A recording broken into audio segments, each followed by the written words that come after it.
Amigas y amigos, les presentamos el programa Voces con el Pueblo. Son temas de iglesia y sociedad, el caminar de las comunidades y la realidad nacional, información, comunicados, investigación seria, reflexiones y contenidos que nos ayudan a avanzar con claridad en la búsqueda del bien común. Voces libres como el Evangelio. Voces con el pueblo. Son voces, palabras firmes y decididas, voces, palabras comprometidas que caminan con el pueblo en el avance de las sociedades hacia una vida mejor. Bienvenidas, bienvenidos. Muy estimados oyentes, ya casi llegando al final del año, me es grato estar con ustedes en este programa. Les saludamos sus amigos presbíteros Toribio Pineda, Víctor Ruano, Edgar del Cid, Rigoberto Pérez y el hermano periodista Carlos Benqueichín. El informe mundial ofrece información valiosa sobre la situación de Guatemala. Esta información describe parte de la realidad que conocemos y a la vez nos refresca la mirada constante y necesaria de nuestro país. Les presento en este programa parte del Informe Mundial 2025. El Informe Mundial 2025, que describe el caso de Guatemala, indica que la fiscal general continuó una campaña de persecución política contra periodistas independientes, fiscales y jueces, así como contra miembros del gobierno de Arévalo. La falta de independencia judicial, dice el informe, continúa siendo un problema crítico en Guatemala que socava el Estado de Derecho y pone en riesgo la protección de derechos humanos. Ello se debe a problemas sistemáticos vinculados al proceso de selección judicial, incluyendo procedimientos de nominación opacos, injerencia política e influencia indebida de actores corruptos. El Poder Judicial a menudo no ha hecho rendir cuentas a intereses privados, dígase por ejemplo el CACIF, y otros actores que buscan manipular el sistema en su propio beneficio.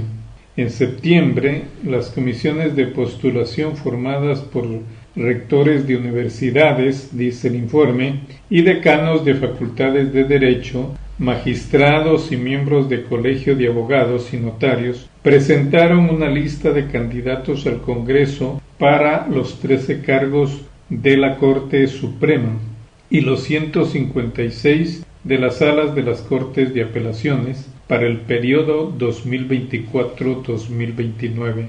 Fue una oportunidad crucial para fortalecer la independencia judicial en el país. En octubre, el Congreso nombró a los nuevos magistrados de la Corte Suprema y de las salas de apelaciones. Muchos habían sido investigados penalmente por presunto tráfico de influencias en procesos anteriores de selección de jueces y magistrados. En marzo, el presidente Arévalo solicitó a la Organización de los Estados Americanos, OEA, que enviara una misión de observación para monitorear el proceso de selección de magistrados. En septiembre, la misión de la OEA publicó un informe preliminar señalando conflictos de intereses de los integrantes de las comisiones, la nominación de candidatos presuntamente implicados en casos de corrupción o violaciones de derechos humanos y procedimientos inadecuados de evaluación de candidatos. Durante el mandato de Porras, el Ministerio Público ha orquestado procesos penales espurios contra operadores de justicia, defensores de derechos humanos, activistas anticorrupción y miembros del gobierno de Arévalo. En el 2023, el Ministerio Público llevó a cabo investigaciones penales por motivos políticos destinados a impedir que el presidente Arévalo asumiera el cargo. El Ministerio Público también ha solicitado a la Corte Suprema que retire la inmunidad del presidente Arévalo y otros funcionarios de gobierno, y ha tomado acciones para cancelar el registro legal del partido del presidente Arévalo, Movimiento Semilla. En julio, Virginia La Parra, una reconocida exfiscal anticorrupción, huyó de Guatemala luego de permanecer casi 2 años en prisión bajo cargos espurios. La Parra había estado bajo arresto domiciliario desde enero. Su procesamiento fue ampliamente considerado como una represalia por su trabajo en casos de corrupción de alto perfil y crimen organizado.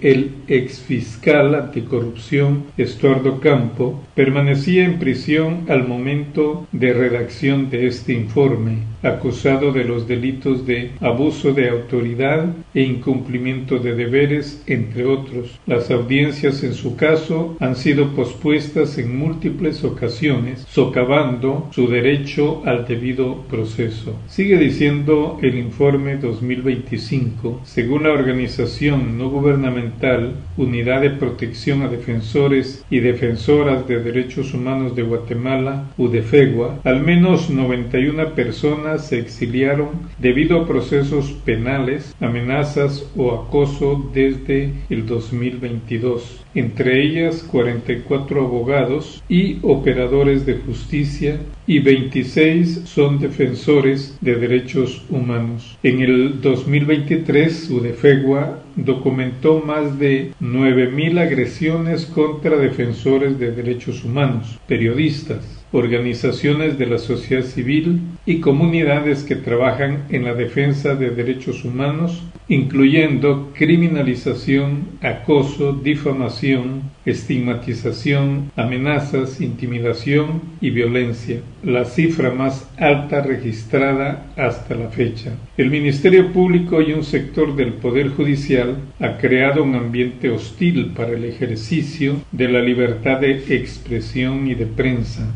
Los periodistas enfrentan detenciones arbitrarias, restricciones en la cobertura de noticias y acoso en línea.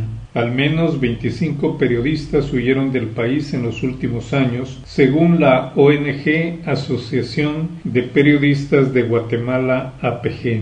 A finales de diciembre, los periodistas César Leiva y Gleimer Villeda fueron asesinados en los departamentos de Jutiapa y de Izabal respectivamente. Otros 3 periodistas fueron asesinados en el 2023. La impunidad en los crímenes contra periodistas, especialmente para quienes investigan temas de interés público, como la corrupción y violaciones de derechos humanos, sigue siendo la norma. UDEFEGUA reportó que entre marzo del 2023 y agosto del 2024, al menos 18 defensores de derechos humanos fueron asesinados en Guatemala. Uno de ellos fue el abogado José Domingo, quien murió en junio. Domingo, líder del Comité de Unidad Campesina CUC, una de las organizaciones campesinas más destacadas del país, era conocido por su defensa de los campesinos y pueblos indígenas y brindaba apoyo legal a estas comunidades en sus luchas por derechos sobre la tierra y mejores condiciones laborales. Otro líder del CUC, Marcelo Yachón, resultó herido en el mismo ataque y murió por las lesiones días después. En noviembre, una sala de apelaciones ordenó el regreso a prisión del periodista José Rubén Zamora. Esta decisión revocó un fallo judicial que en octubre le había otorgado arresto domiciliario tras determinar que su detención preventiva de 2 años había excedido los tiempos establecidos por la ley. Zamora, de 68 años, fundador de El Periódico, fue inicialmente detenido en julio de 2022 por el delito de lavado de dinero y condenado a 6 años de prisión. En octubre de 2023, una sala de apelaciones anuló el fallo ordenando un nuevo juicio. Antes de su traslado o arresto domiciliario, varios expertos de las Naciones Unidas, ONU, habían expresado su preocupación por las condiciones de detención de Zamora. Al momento de redacción de este informe, su nuevo juicio estaba pendiente. En marzo, el Grupo de Trabajo sobre la Detención Arbitraria de la ONU declaró que la detención de Zamora era arbitraria y pidió su liberación aplicación inmediata. El informe 2025 sobre la situación en el mundo y en los países, en nuestro caso en Guatemala, analiza también la situación de los derechos económicos, sociales y culturales. El informe dice que los altos niveles de pobreza y desigualdad,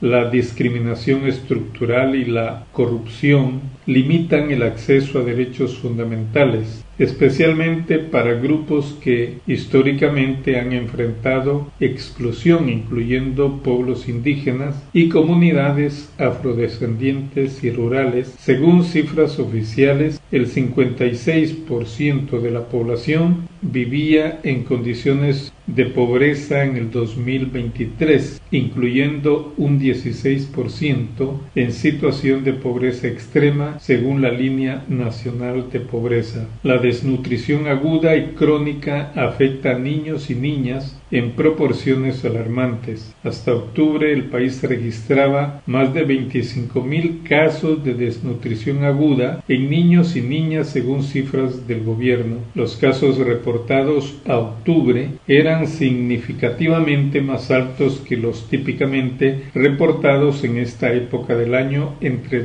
el 2021 y el 2023 eran 18,500 casos en promedio. La desnutrición crónica afecta el 46.5% de los niños menores de 5 años a nivel nacional y, según el Banco Mundial, Guatemala tiene una de las tasas más altas de desnutrición crónica a nivel mundial. Entre enero y octubre, 278 niños menores de 5 años fallecieron en casos asociados con desnutrición. El gobierno de Arévalo, según el informe, lanzó la iniciativa intersectorial Mano a Mano con el objetivo de reducir la desnutrición crónica en un 10% durante su mandato.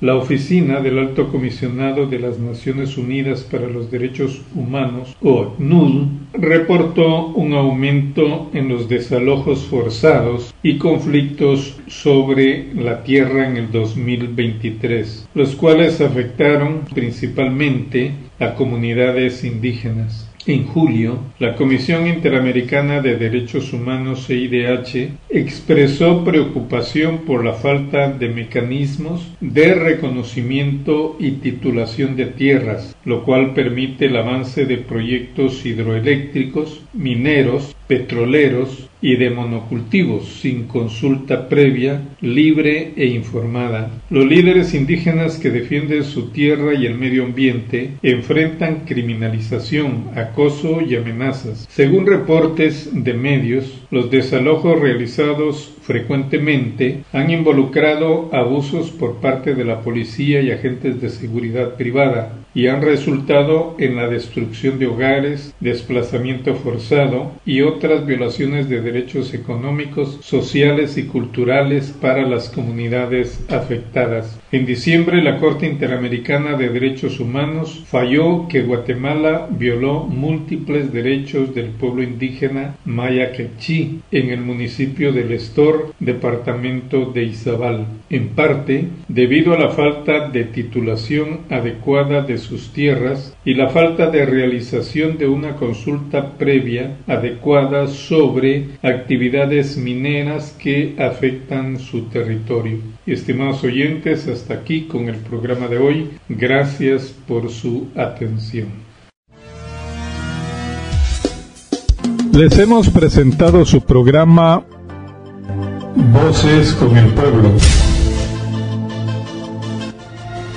para que los pueblos y sociedades avancen con fuerza y esperanza hacia una vida mejor. Es la palabra que acompaña atenta y decidida, porque en todos está la fortaleza, el conocimiento y la sabiduría.